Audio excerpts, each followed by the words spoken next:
Hello, how there? My name is Tokumbo Biola Johnson, your host on this program, Present Truth with Biola Talks. And I'd just like to bring you into my world, especially in the issue of technology and how it affects the way we communicate in the 21st century. One of the things I'm going to be dealing with today, for instance, is what message does your technology carry? I mean, I'll give you an instance. The scripture says something, book of 2 John, verse 12, and it says, "Though I have more to write to you, I would rather not use paper and ink," which in the day of John, the writer of that epistle, meant technology.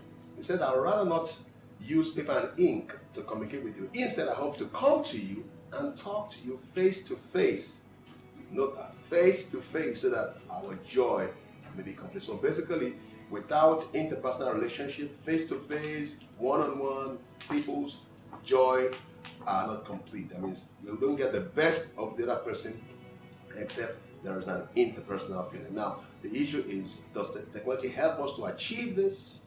How well has the social media platforms helped us to achieve this? And these are many things we'll be talking about today in this edition of Present Truth with Biola Talks. Don't go away. Stay with me.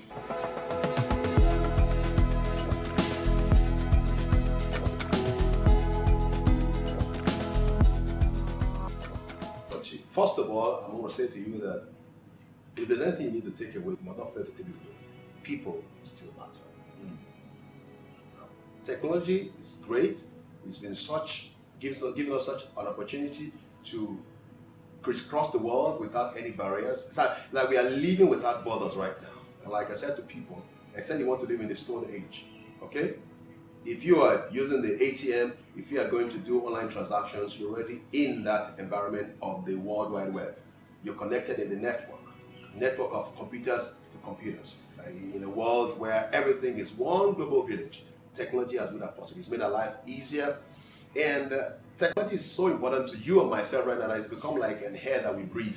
And this process, this simple platform, have given us access that we could ever imagine. And we're grateful to that. We should be grateful to God for that. And we should be grateful to people who have brought out this great initiative and breakthroughs.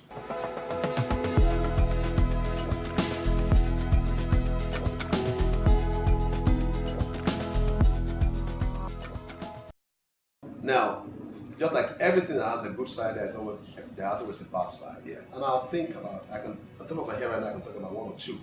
Now, technology has helped us to be disembodied.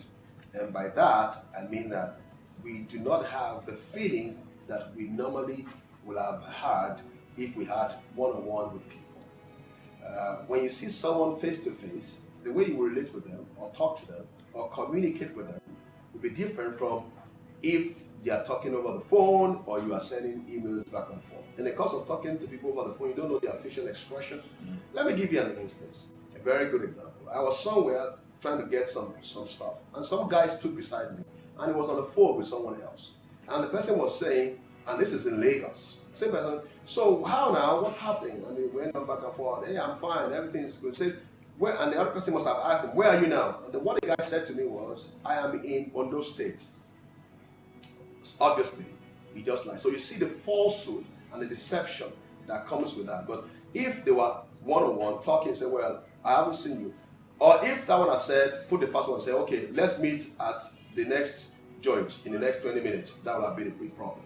So technology has helped people to be able to live in more of falsehood and deceit without the fear of being discovered. It's a downside. Because when you have to live like that, then you're living deceitfully, you're living in a way you're not supposed to be. But ultimately, you know that you can't keep that on for long. Technology really destroys truth and destroys integrity just because it makes it available to us. Well, one of the things that has been a downside to technology for humans is that it's made us lose sight of our finiteness. By that I mean human beings are limited. As humans, we are limited. We can only do so much. But technology makes us feel that we can multitask. You can be everywhere at the same time. But that's not true. The only person who can multitask, who can be everywhere at the same time, who can be ubiquitous, is the blessed Holy Spirit. And you and I are not. We are human beings. We can only be at one place at the same time. Now, several times, technology makes us feel that, well, you can be in a virtual world, and the physical world together at the same time. But one suffers. And I can tell you, the one that suffers is the real world. The virtual world gains, but the real world of humans suffer. And so that's the downside to technology. Another aspect is the issue of the timing that we spend. It's taken us a lot out of our relationships, because most times, and I'm guilty of this, and I'm sure you are too, we are accused of spending a lot more time by our computers. We are accused of spending a lot of time with our iPads, and to the detriment of our most valued time with God and with one another.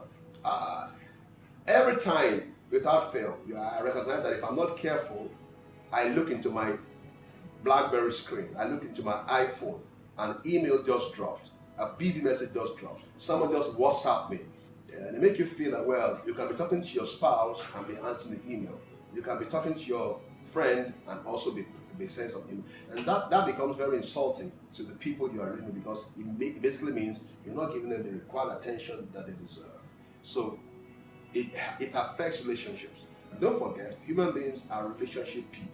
We are feeling beings. So the danger of that is that it's affecting marriages, it's affecting friendships, it's affecting the way organizations, people deliver on organizational goals. For instance, some companies say they've blanked out social media for you. When you get to the office, you can't access your emails, you can't access the social media. Basically for this reason, it distracts. So there's a distracting culture that technology has brought to us. It distracts us from our commitments and from our expectations that people have of us.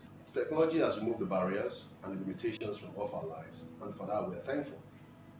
The ingenuity of the people who have made the social media platforms, the people who have written the softwares, all the Bill Gates who are now controlling the way we think, amazing, wonderful.